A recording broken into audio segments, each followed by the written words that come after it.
আমাদের কি হয়েছে আমরা মৃত্যুকে ভয় পাই না? আমাদের কি হয়েছে আমরা মনে করি না যে আমরা মারা যাব?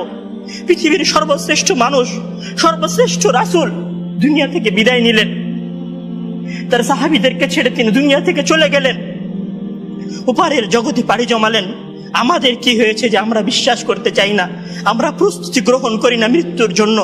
আমি আপনি কি মনে করি যে আমরা চিরদিন বেঁচে থাকবো?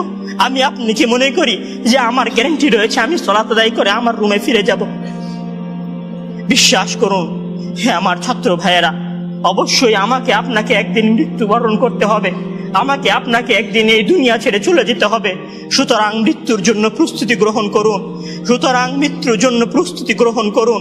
সেই দিন আসার পূর্বে, যেই দিন মৃত্যু আপনার দরবারে উপস্থিত হবে এবং মহান আল্লাহ তাআলাকে আপনি বলবেন, হে আল্লাহ, আমাকে স্বল্প একটু সময় দিন, আমাকে স্বল্প একটু সময় দিন, আমি ফিরে যাই এবং কিছু নেক আমল করে আসি। কাল্লা ইন্নাহা কালিমাতুন ওয়া কাইলুহা।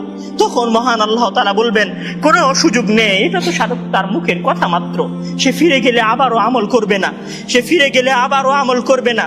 সম্মানিত ভাইয়েরা, সেই দিন আসার পূর্বেই প্রস্তুতি গ্রহণ করুন, সেই দিন আসার পূর্বেই প্রস্তুতি গ্রহণ করুন।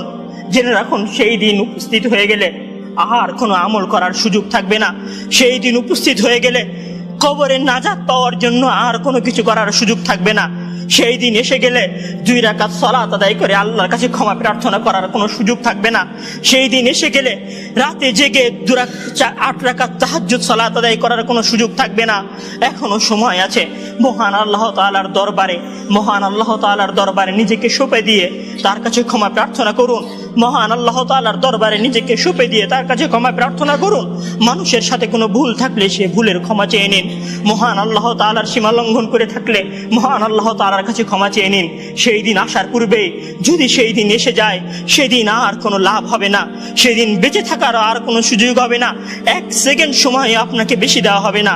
সম্মানিত ছাত্র ভাইয়েরা, মৃত্যুর জন্য প্রস্তুত হন। মহান আল্লাহ তাআলা আমাদের সবাইকে মৃত্যুর জন্য প্রস্তুতি গ্রহণ করার তৌফিক দান করুন। আমিন।